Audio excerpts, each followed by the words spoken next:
Your Partner in Success Radio is a free business podcast with host Denise Griffitts. It's all about great stories, conversation, and context to help you move your business and life forward with actionable tips and advice from her guest experts. To listen and subscribe, just find us on iTunes, Google Play, or wherever you consume your podcasts.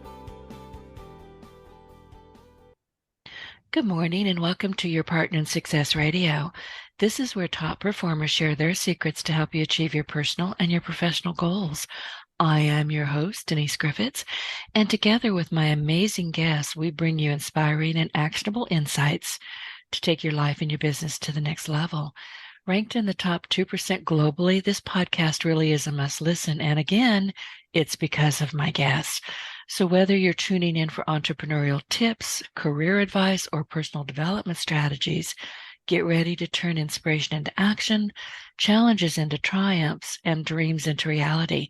So in this episode, we're going to be diving into project management essentials with Kory Kogon, who brings a wealth of experience as FranklinCovey's Vice President of Content and Senior Consultant.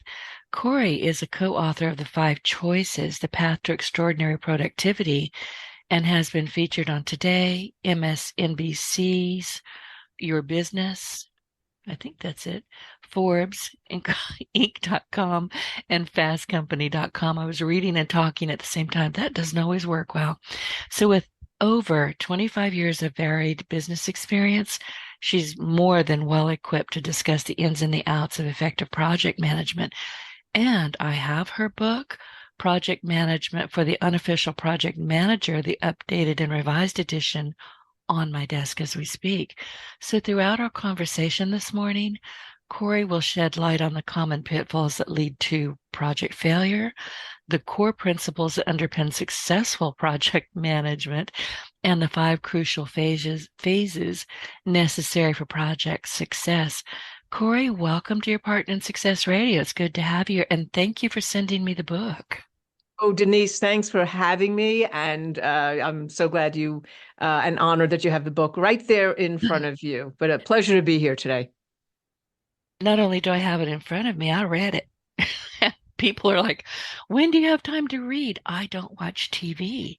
You give me a book, I'm all happy. You give me a remote, and I'm like, what do you want me to do with this? So I've read it. It's got sticky notes in it. It's fat. I don't mark up books. I just don't. Remember when we would go to the library as kids and we were warned, do not damage this book. It's still in my head. So I've got sticky notes. I've got index cards. I've read this book. So thank you. Welcome. So tell us about you.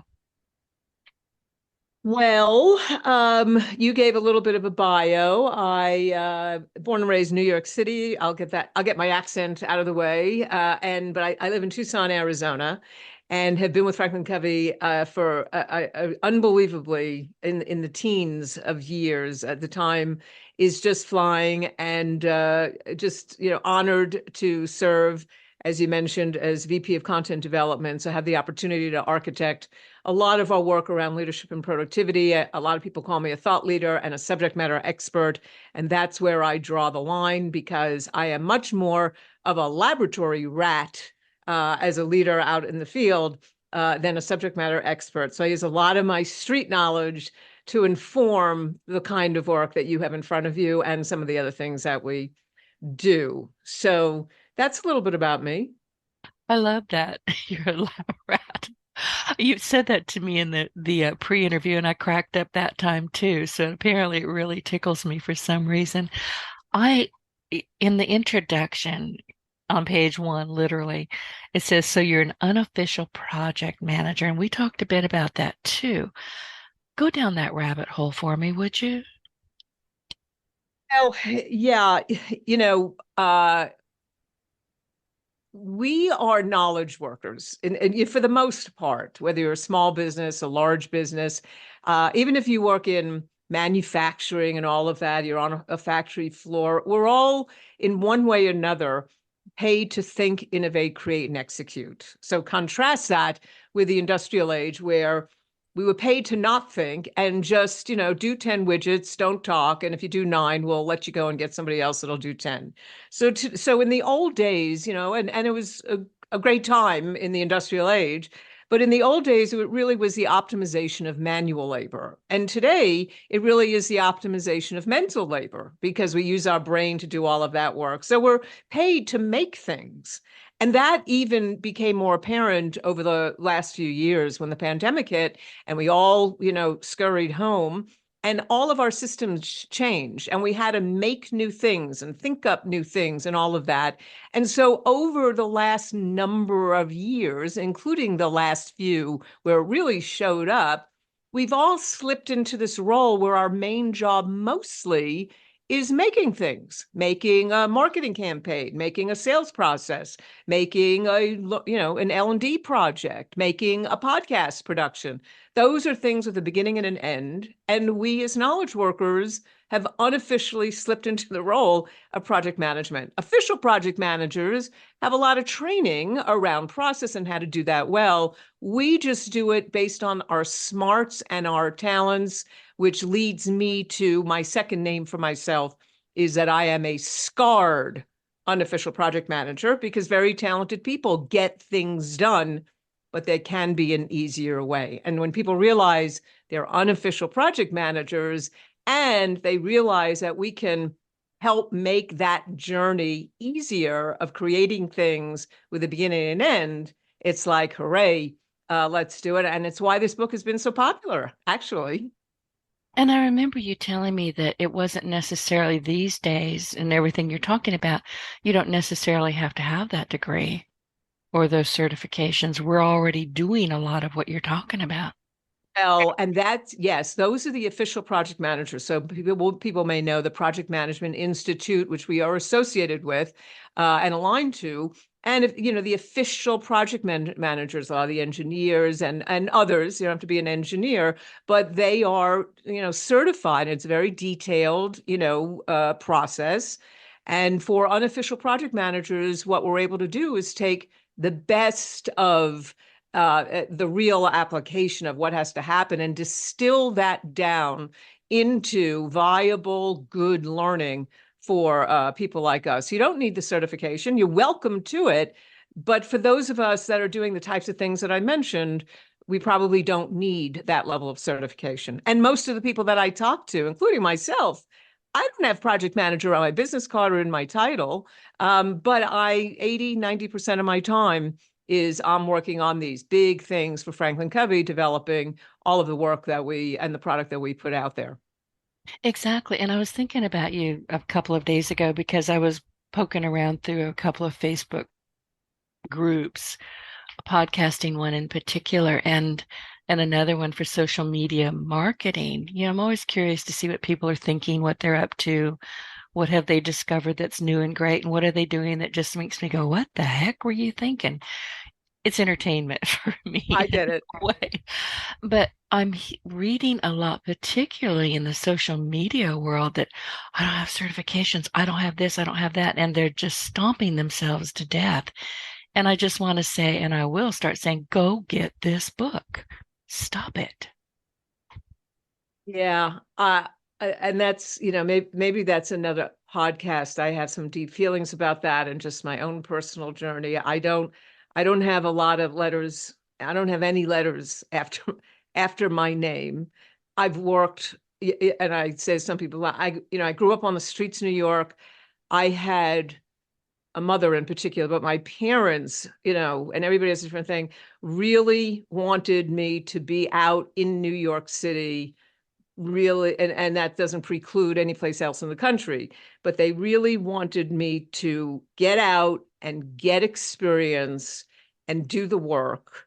And I was one of those people where the work became even more educational for me than additional certifications and all of that. And I started out as pre-med, which was the funniest thing in forensic medicine, go figure, before it was really popular.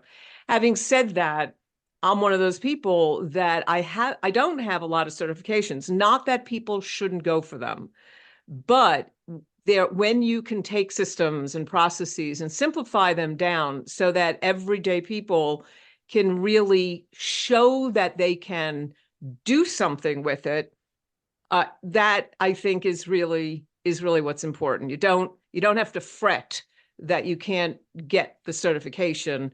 You can get the learning and be and have and show your talent. Let your talent be observable, and good things will happen. Listen, I agree with you. And it's so important that the people who are listening to us say, I know all of these things. I am a project manager. I am a knowledge worker. Why am I beating myself up? So start making a list, I guess, of the things that you can do, that you already do, and maybe where you can upskill and go get busy. We call that working in your circle of influence. Is the things that you can't control out there. There's a lot of things that you can, and I can't say it any better than you did. Go roll your sleeves up, do what you can, and and get busy, and stop just thinking about it. Well, you can't beat yourself up for something that, and you'll be in the coffee break and, oh, I've got this and I've got that. Okay, I got better. Just be proud of yourself. But I think what I'm really trying to say is be aware of how you're showing up in the world. Be aware of the actual work that you're doing. Sometimes we have to sit down and, do a pro and con list and figure out where we stand, because it's so easy to overlook it. But at the end of the day, you're like, oh God, I'm tired. You don't even give yourself a big pat on the back for the tremendous work you did. Right. And, we can go into the whole neuroscience on that as well. But we all, don't we do that? It's like we could get 100 compliments. And then there's one thing somebody says, oh, well, not so much. And forget about the 100 compliments. We zero right in on that negative. And it's just part of being the human condition. And we need to really do brain muscle work to not allow ourselves to do that. We use the term acknowledge, and as leaders can help people with this, to say, hey, listen, don't beat yourself up. Last year, when you worked on this other project, you did an amazing job on this particular thing. How would you use that experience to help inform this experience? And when that's done, when somebody helps you do that, or you even do that to yourself, like, wait a minute, last year I worked on something and, I did this part right. Your whole psyche changes, your endorphins come back. And that overwhelming feeling of shame, which is a word I like to raise because I think that's what happens, sort of gets tamped down, and we're able to move forward. So acknowledging where I've done things well in the future in the past, can be a safeguard to get me out of the doldrums and be more proactive moving forward.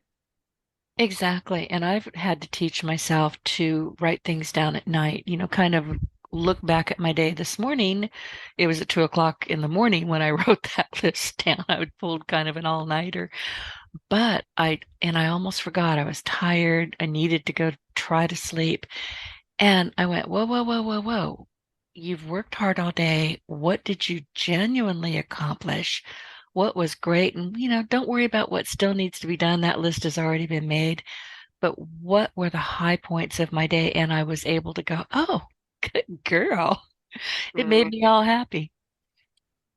That's we say, you mentioned the book, The 5 Choices to Extraordinary Productivity, and people will say, well, what do you mean by extraordinary? I don't want to be extraordinary. And we're not talking about you have to solve world peace, although that would be a wonderful thing right now. But our definition of extraordinary is that you go to bed at night feeling like you got even just a few things done really well. And sometimes it does, Denise, take that moment at night because it's the fur's flying all day long. And to be able to say, no, wait, I did this and I did that and I did it with quality. I kissed my kids goodnight. I'm good, and I can get a good night's sleep, which it doesn't sound like you did last night. I don't hear anything. Lou. Oh, I'm sorry. I lost you there. We're back. Yeah, I have to do that. I have to have those those moments at night before I do go to sleep, because if I don't, I wake up the next morning going, what the heck? I'm grumbly. I'm thinking about drinking coffee. I hate coffee. But, I don't want to wake up like that. So I woke up this morning and go, ooh, I am ready to kick some fanny. And then here you are helping me kick fanny. So I'm all kinds of happy right now. So I wanted to ask you, because you talk about we're all project managers now, and I completely understand that. But when you get to page 5, it says, why this book? Let's talk about that. Why this book? Well, it's a lot of what we said, so far. I mean, unofficial project managers need some place to go, but I'll tell you why this book is because it's not as people are sitting there buckling their seatbelt thinking, okay, I'll read this book, but boy, it's going to be so technical and so, they're just imagining something, and it's a light, easy book. But it's not overly technical and comprehensive. And it's sort of what I said. We've taken the world of really sort of official project management and distilled it, to pull out those things that are key for us logically to be able to do, or complete projects well and on time. The other thing is that this book also has stories in it of real people, so it's almost has a novel feel to it with some of the stories. We'll meet some of the characters like Hedda and Fen and Olivia, and as they're trying to work through their projects. So it's just an easy book to read. It's not 500 pages long, and the way it's told in story will allow you to really get a good education around it as well. And it's also, when we talk about the update, it's taken the best of a couple of different types of project management, some of the older project management process, some of the new. So it's really up to date and relatable to today's workplace. It's an easy read. And like I say, I'm a voracious reader. I'll read anything. I'll read the back of a cereal box. But I picked this up and I got on my couch with a cat on my chest and I read the entire book. It didn't take long. The most time it took was to reach over and grab my sticky notes. It was like, give me, cat, move. But it really, to me, it was a fascinating read because, you're talking about so many different things. You're talking about, organizing the processes that takes best practices from both traditional, which you just mentioned, agile project management. We even talk about integrating agile and waterfall methodologies. Yes. And again, the Project Management Institute, which again, for those that are not in the know, is like the largest, institute or association for project management. And it's how the official project managers get certified. So we follow their PMBOK, which is their standards, and they switched from PMBOK 6 to PMBOK 7, not switched, but updated, and made this big move from more of a waterfall, which I'll explain, process, and they really opened it up to agile. And that's a whole interesting story too, about 12 years ago, and just sort of this uprising against some of the strident methodologies around project management and how we needed to be more agile and more nimble in making sure that the project is bringing intended value. So we took the best of both of the old and the new again, and distilled it down into something really reasonable for our people meaning unofficial project managers, to be able to do really good work. Can we talk about the differences between agile and waterfall? Because I'm not entirely sure, honestly, that I understand what they are. Yeah, and I'll make it really simple for everybody. Generally, waterfall project management, if you think about building a bridge, which is not what unofficial project managers do, but if you think about building a bridge, that is very clear that step, I need to do step one, before step two. I need to get, put the holes down in the ocean. I need to get the concrete. I need to put the pillars. So waterfall, if you just even can imagine a spreadsheet like that, it's like this step and then this step and then this step. And there's very little slack in there for doing anything different. So I am scoping the project from the very beginning, getting all the information that I need, and I will deliver the project exactly the way we said from the very beginning. That's waterfall. One step falls from the other one.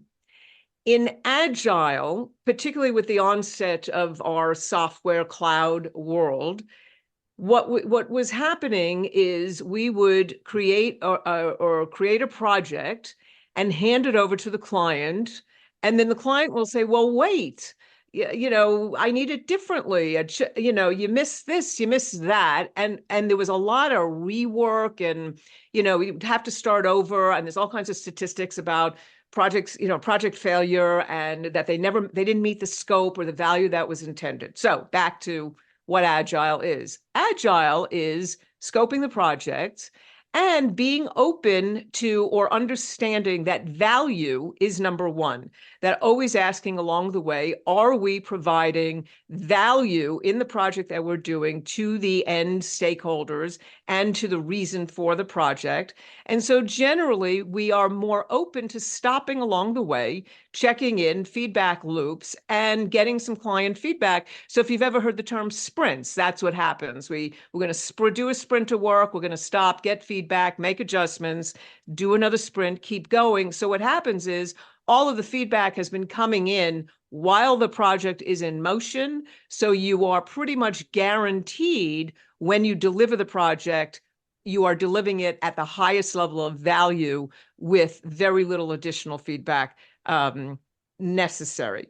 A lot of this, people know Agile from the software, industry, because again, you're writing code, you can stop, you can change code along the way. And if you think about even with creating, for me, an L&D program, right? A training program, instead of like, okay, this is a scope, let's go. The scope along the way, we'll check in with key stakeholders.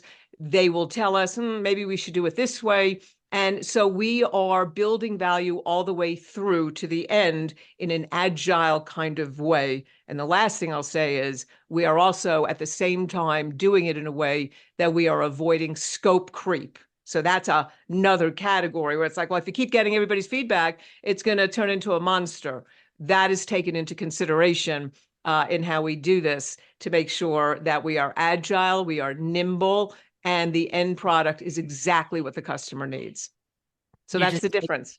You just said scope creep and I shuddered. I couldn't help it. It's a bugaboo for so many of us. Yes. And you're talking basically in chapter 3, scoping the project. And you said the goal is clarify a shared and measurable set of expectations. And I love this.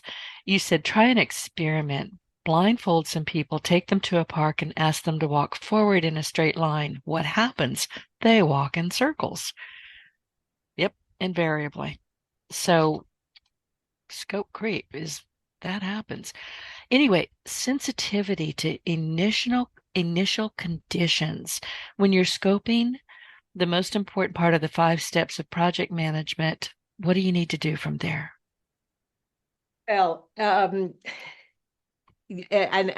that line is so profound because like what sensitivity to initial conditions.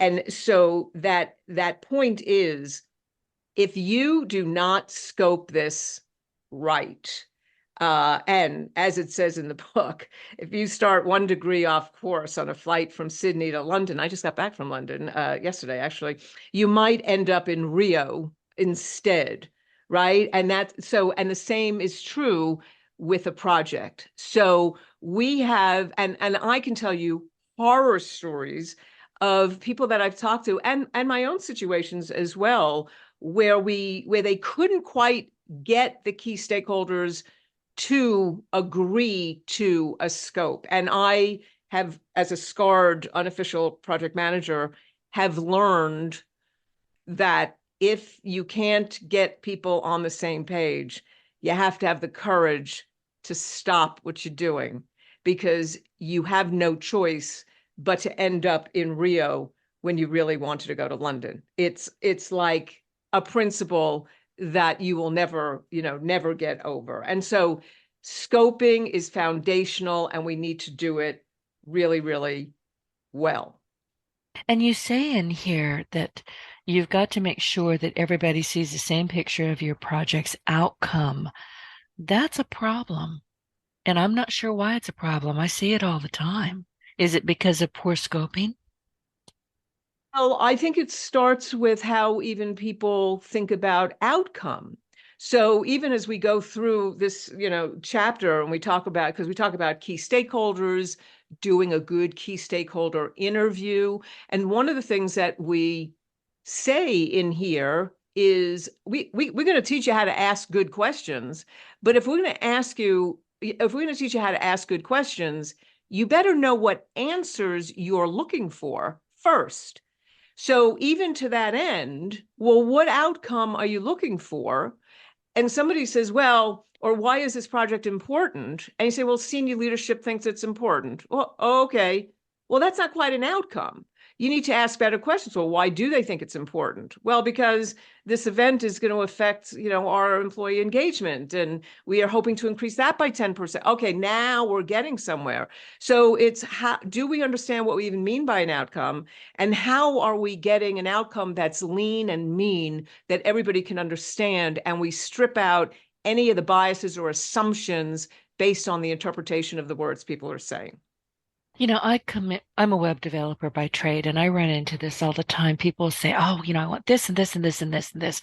And during the consultation, I start asking those questions.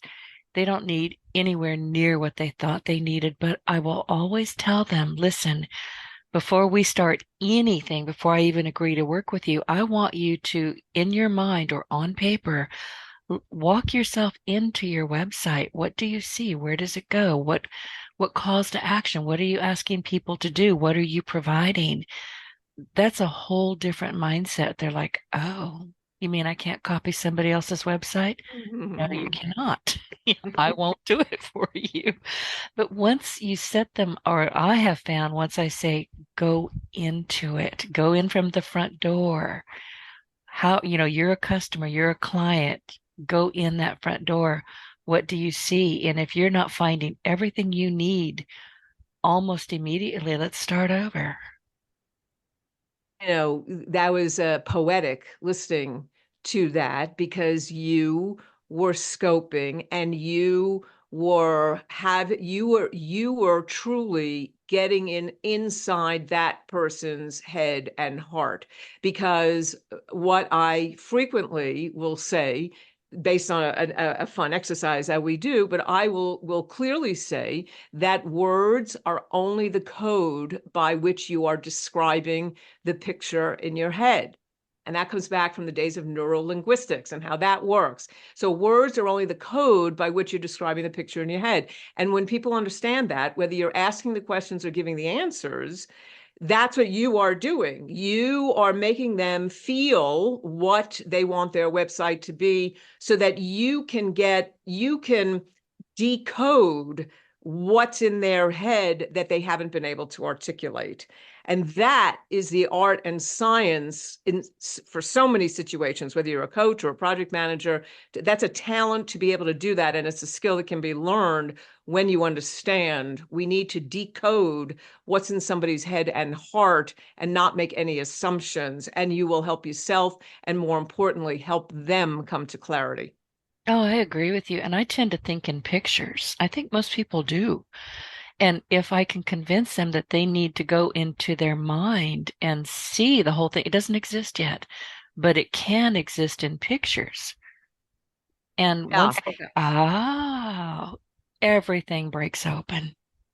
Yeah, and Dr. Covey had interesting when in the 7 Habits, when he talks about begin with the end in mind. He said there's two creations. One is sort of what's in your mind? What do you see? What does it look like to you? And the second one is getting it down on paper. You can envision what the website might look. You need to envision what the website needs to look like, being led by the types of questions that you asked. And then the second creation is, now let's get the wireframe going.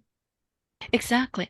And I am not saying don't go look at other people's work. Absolutely. You're going to pick up good ideas. You're going to pick up some, oh, I'm never doing that kind of thing, ideas. But don't expect to copy it. It needs to be you. It needs to be your work. It needs to come from your brain, your heart, your soul. If it doesn't, I'm not entirely sure what you're doing. Yeah, they need to have a clear end in mind. And I know you ask these questions. What do you want this website, to do for you? What does success look like? And that this is taking us back to the real outcomes here. But somebody's got to be really clear on what they expect as a result of it. And I think this, Denise. It's we build things like, oh no, a website. Boy, I don't know. It's going to get me a lot of business. No, that's not a good enough answer. Exactly. You've got work to do. That's a whole nother topic. But yeah, and I love that we're talking about this, get into your head, see what you need to see, and then take those same skills that you have on your own and talk with your stakeholders. Because if you can't get everybody at least close to the same picture, what are you going to do? You're going to have a big old mess on your hands. Like I said, I have horror stories of that. And recently, candidly, on one of my, projects, I stopped everything. Said, okay, anything else we do right now is going to be a bit of a waste unless we hammer through, I don't have to be right. You don't have to be right. But we have to find what is the right thing so that we can make progress here. And again, I'm at a high level in my organization. There's people, listening to this that I know are saying, well, I'm not a vice president. I'm just somebody trying to get my job done, and I'm unofficially managing. And they have a lot of fear around two things. One, pushing a little bit when on key stakeholders, when they do disagree. So we cover that pretty heavily, because as the project manager, it is your responsibility, knowing how painful it's going to be if you don't get everybody on the same page, that you do need to convene them in some way to have the conversation and facilitate the discussion about how we're going to get on the same page. And as a project manager, you can do this respectfully, and you have the power to do this. And a lot of times we feel like we don't. And the second thing that project managers deal with when it comes to key stakeholders, that they have said to me, well, Kory, I don't want to ask a lot of questions because they're going to think I don't know how to do my job. And I'm like, are you kidding me? You can't create that website. You can't create that learning program unless you know what's in their heads. So it is okay. Now, I'm a senior, executive. I started this off with you by saying I was born and raised in New York City, not to stereotype myself, but I've had to work really hard at my directness and all of that. And so people may be a little intimidated by me, which frustrates me sometimes because I really am a pussycat, but I have to work at showing that, I guess more than some. So when somebody comes to me and says, listen, I have some questions about this project that's going to help increase our engagement levels by 10%. Do you have a few minutes? When you come to me like that, I'm like, oh man, I'm in. I have a few minutes for you. But if somebody came to me and said, Kory, I'm working on a project, I'm not sure what they're trying to do yet, but can I ask you some questions? I'm like, no, I don't have time for you. So, project managers at any level, whether you're an individual contributor or a new leader, you have every right to go to key stakeholders. They will make time for you, even if they're at the highest levels of the organization, providing you're coming to them with a great, clear, concrete story. And here we're talking about essential people management skills. Right. And you just outlined a few. Do you have a few more that you can share? Well, yes, because what I'll give is sort of this framework that we start with, because we covered, this combination waterfall agile. And so for us, and very, very FranklinCovey, is we always have an overarching mindset to get us going. And the overarching mindset, because you sort of have to have some buy-in, like, okay, I get that. So what do I do? What are the behaviors I need? So we say that project success equals value, which I talked about before, plus people, plus a process. So you and I have reached the people part, and there are behaviors that are essential to leading projects. Now, I just want to say to you, a lot of people, and I'm sure there's some on this podcast, who are leading projects that never wanted to be leaders. We see that in organizations. Nope, I don't want to lead. I don't want to be at leadership. I'll go on the technical track, or the genius track, it's called in some, and that's it. And then I manage projects, and suddenly it's all about the people again, and that's not where I wanted to be. But project success is value plus people plus process. So we need people who really want to play on your team and want to win. And we call that informal authority. You don't have the title, maybe. You're an individual contributor running a project, but you need some skills. Now, there are a million, as you and I both know, leadership development programs out there. We have a ton of them too. But for people that maybe didn't want to go down that road, we said, you know what? Let's distill even this down. And for people or leadership, I need to get my people to want to play and play to win.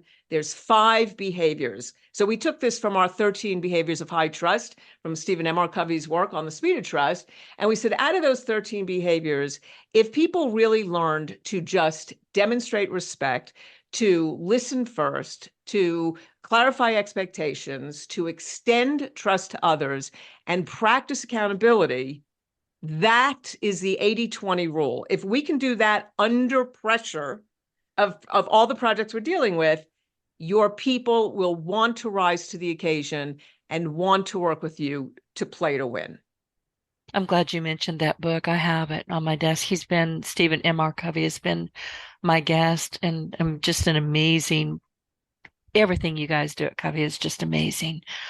I'm going to fangirl all over you because I love the work that you people put out.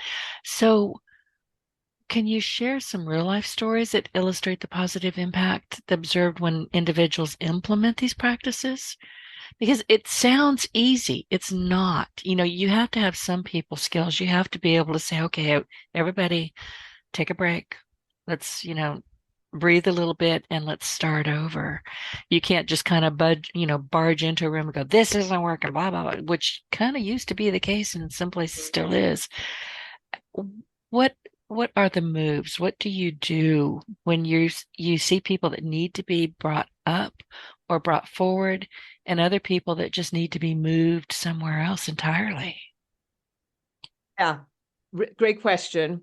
And, I part of the work, part of my reputation is whenever I talk about this, there is nothing idealistic about this for me. This is hard work. This is real life. You are under pressure. And even for myself, I am all about demonstrating respect. But man, when I'm under pressure, I got to talk to my face. I got to talk to my voice. And I have to take a deep breath, because under pressure, I always say it's so much easier to be a bad leader than a good one, right? I just do it because I need you to do it. It's so much easier than corner office restrain. attitude. That's no longer working. You can't be in the corner office and say, just do what I tell you and nobody gets hurt. That doesn't work. I know, but it's the human condition, right? It's easier. And I allow myself to think that and admit that to myself. So, it is easier, but I know it doesn't work. And so, or it would have very short-term results. And so you do have to really think about, under pressure of the day-to-day, how do I, just stay calm, demonstrate respect? How do I stop and listen and not say, you know what, I don't have time for that, kind of thing. And all of these things, it's just hard to do. When even clarify expectations, I don't mean clarifying expectations of the project.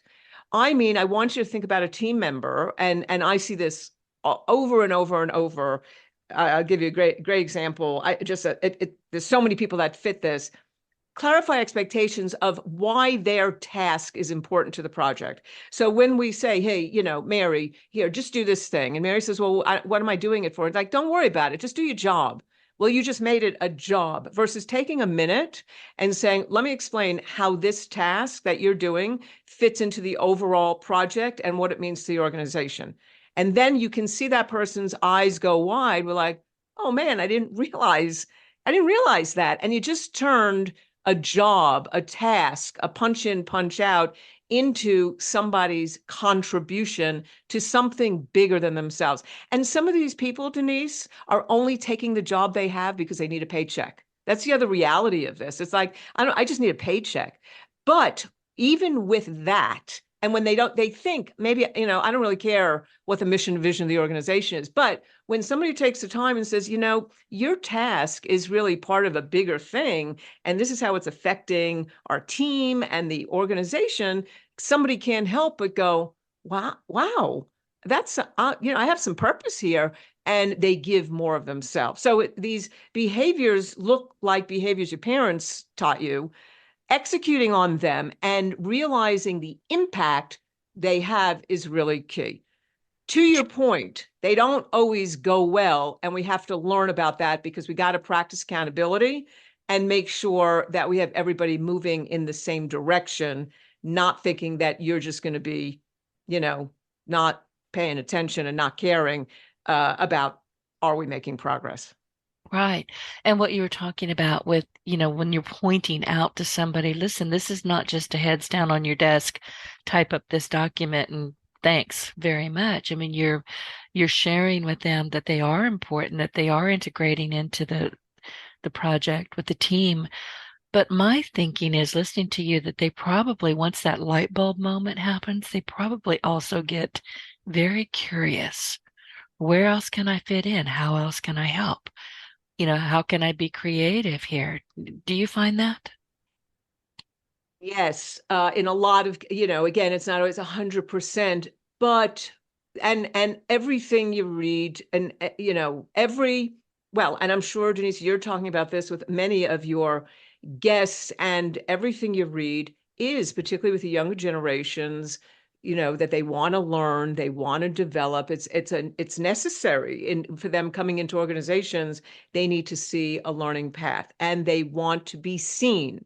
When you see somebody like this and acknowledge them and share how they fit and celebrate the thing, something that they're doing well, people's they're like, what? Whoa, I mean, we love recognition. We love it as humans. We really enjoy when we're seen and our work is acknowledged, and it creates that word curiosity.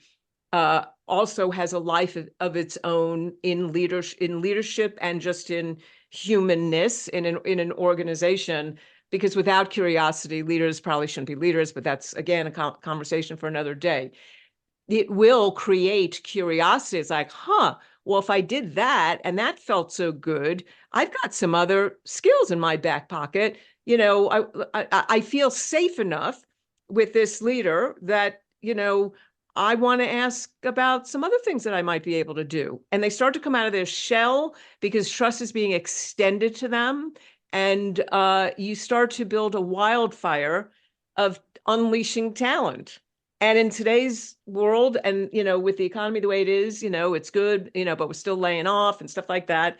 Organizations have so much human asset in front of them that if they didn't hire somebody else, they could unleash what's right in front of them by doing some of the things, by just implementing these 5 behaviors and inspiring people to feel good, to feel like they're making progress, and to want to extend even more versus quietly quit. I love that. Do me a favor and list the behaviors, if you would, for anybody who might have missed it. Okay, it's demonstrate respect, listen first, clarify expectations, extend trust, and practice accountability. And that shouldn't be difficult, but it seems to be difficult. Well, that's, looks easy, does hard is how we phrase it. That's what I I'm said. Our writing that down. parents, yeah, It does hard. Our parents taught us that, but putting it into practice, like I said, under pressure on the first couple. And then the idea of practice accountability, I can't just let that one go, because when we say that, we have to model that. So if Denise showed up to our meeting late, couple days in a row, our team meeting, our project meeting, and Denise showed up late a couple of days in a row, and I don't say anything, the rest of the team is sitting there going, nothing happened to Denise. So tomorrow, I'm going to take my kids to school, instead of the bus. So you can't let those things go. So you need to be able to hold people accountable and demonstrate respect at the same time, and not call people out in front of the others. And that all is an art and a science. And we go into that in the book, but it's an art and science. And last comment on this for me, the team needs to see you model meeting your commitments. So if you say, Denise, I'm going to get in touch with facilities because I realize you can't do your thing until they respond, and then I don't do that, that's awful. I'm not modeling, then nobody has to be accountable. So I have to go first as the project leader. Well, and you lose respect and trust. I mean, that's almost instant. If you do it once, okay. You do it another time, it's like people are looking at you sideways. Yeah, it's and and if you've talked to Stephen M.R., who is a dear friend of mine as well, and we just worked together actually on the update to the Speed of Trust. But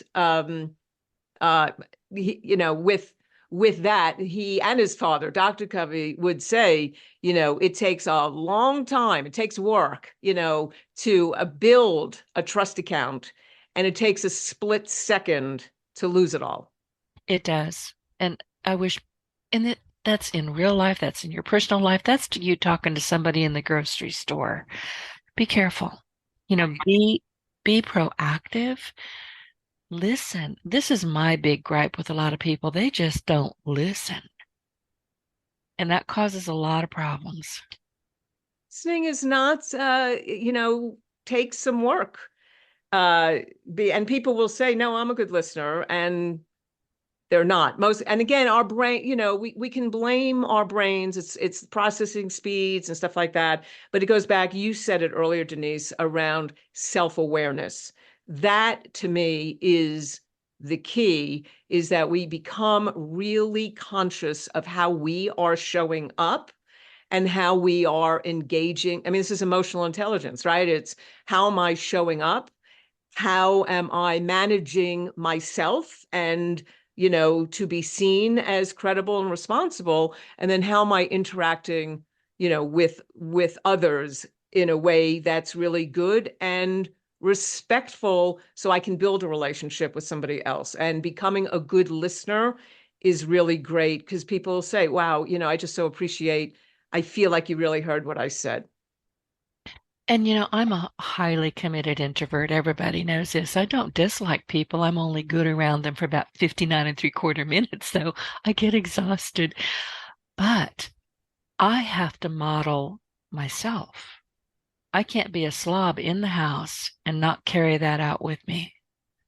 So I have to be very aware of who I am and what I'm doing and how I'm speaking to myself and how I'm learning and growing, because there's nobody here to catch me up and go, Denise, why did you just do that? I have to do that on my own. Yeah, and we call that the inside out approach. You got to start with yourself first and be very intentional about taking that kind of control, and then you can face the world. And I will match you on the introvert part. And for me, being out there, and people are really shocked when I say that, because I can stand up and I do stand up in front of 10,000 people and have a wonderful few hours of humor and fun and learning. And I'm like you, I'll say, and I'll say to them, okay, and when I'm done with you, I am done. So I get that. I am one of those that can be very happy in my office by myself a lot of the time. Oh, me too. We talked about that in the, Yeah. the green room. I wanted to ask you, Kory, because one of my favorite chapters is about project management, and I'm on page 144, and it's called the title, the paragraph that I'm reading is the principle of proactivity. Proactivity is one of my favorite things. So this is an important chapter to me. I've got little sticky notes all over it. Talk to us about that, if you would. Okay. So this chapter is in the process. So, we said value, it's value plus people plus process. And the total process for that we've developed is you got to scope the project, you got to plan the project. If you do those two things well, now the people part comes in where we engage. That's the third step. How do we engage the people with our plan to, be inspired to win? And then the next piece is the project's in motion, track and adapt. So tying this all back to what I said earlier about Agile and Waterfall, it's how do we go through the project and adjust and course correct as necessary when it's appropriate without getting to scope creep. So that sort of brings us to chapter 6 of track and adapt, and where we deal with change. Now, humans generally are not great in their first reactions to change. About 85% of people, when hit with a change, will say, ugh, that's going to hurt us. And there's always a small percentage that are like, oh, woohoo, a change. But it's usually very high, that first reaction to change. So changes will come about and you'll see change happening in the stories that are in the book. Changes will come about, and sometimes they're going to be reactive. We have to be reactive to it. Something suddenly happened and we need to deal with it.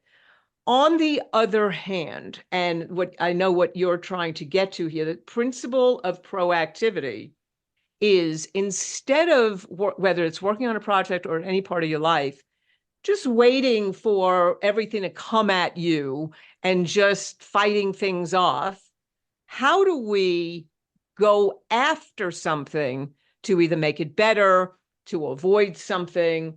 And so when it comes to project management, we should be looking as the project managers at the project and saying, okay, what should I be anticipating? What problem, and this is part of the risk management process that we do also. Let me look ahead. Let's brainstorm. What risks do we see, coming up? And let's think about, even how important, let's prioritize them and figure out what's our plan so we don't get hit with it later on. We don't need to be as reactive. So we want to change things when they need to be changed, both, proactively looking ahead for it. And, sometimes you're going to get things spontaneously. How do we act on it versus trying to resist all of that in the name of creating value for the project? So we always like to say that things happen to reactive people and proactive people make things happen. So I like to say it's taking the bull by its horns. And the other thing, Denise, that I'll say about this, just being proactive in life, and it's in the 7 habits, it's the first habit because it's so foundational, is when people see you make things happen. And again, not to scope creep, not to make everybody crazy, but done legitimately, people will look at you and go, wow, boy, working with Denise, no matter what happens, she knows how to figure something out. You don't hear her complaining a lot about it, maybe for a sec, but man, and then she's off and running.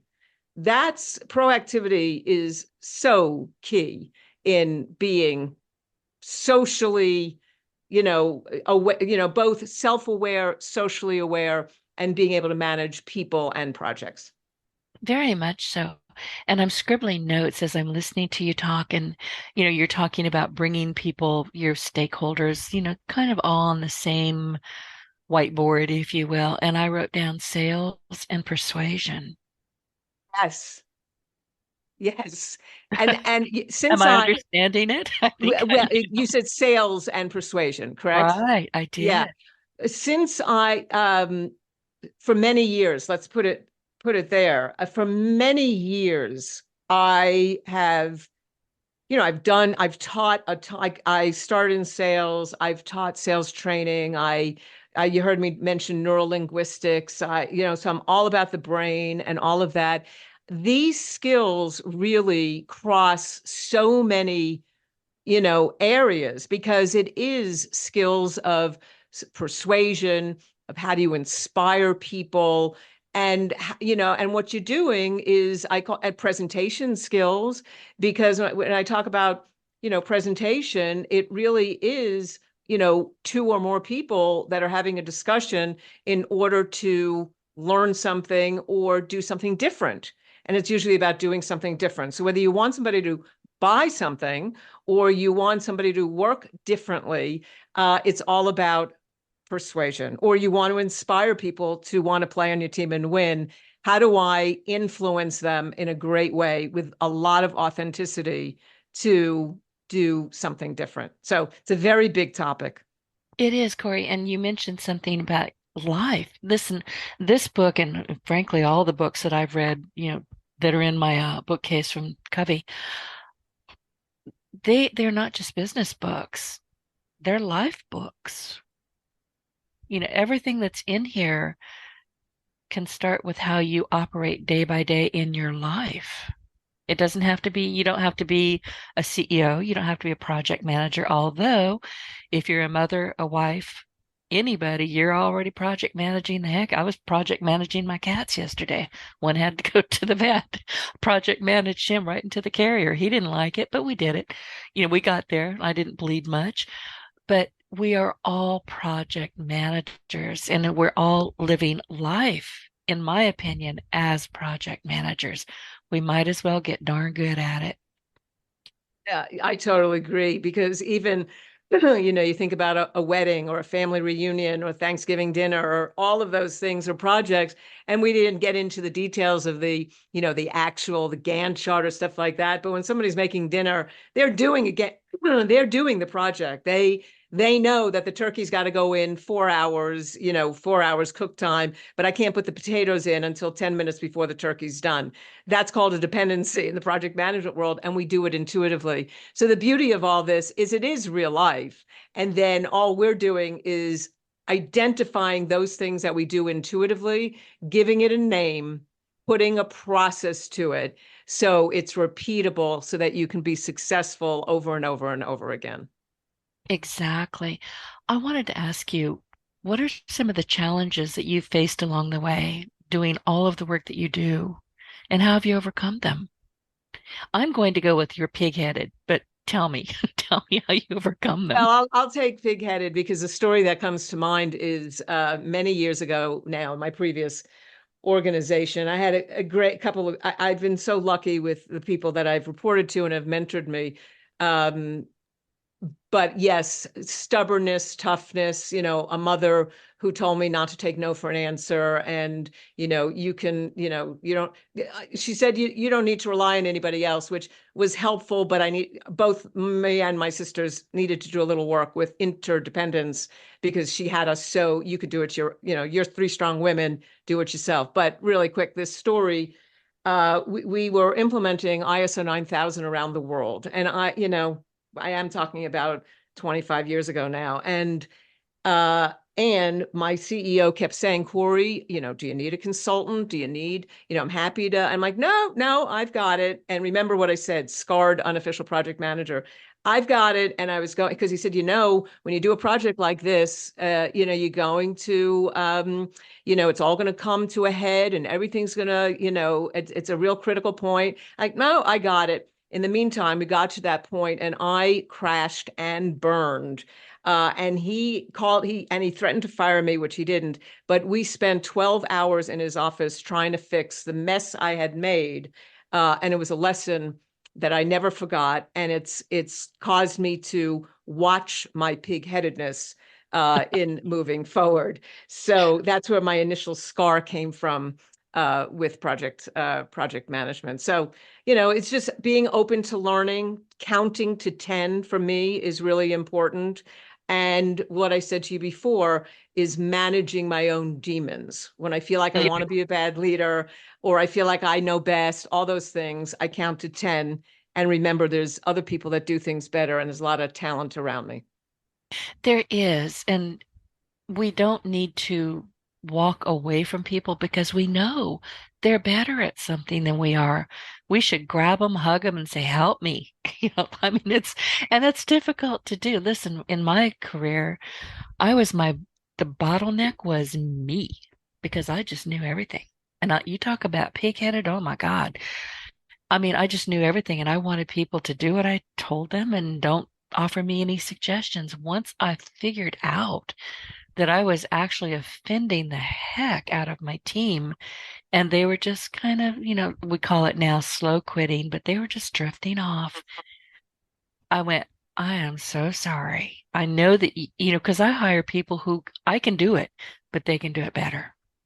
I hire people who are better than I am at one particular, thing that I need in my dev team, and I let them go. It's like, because they're constantly upskilling, they're constantly learning. I'm not.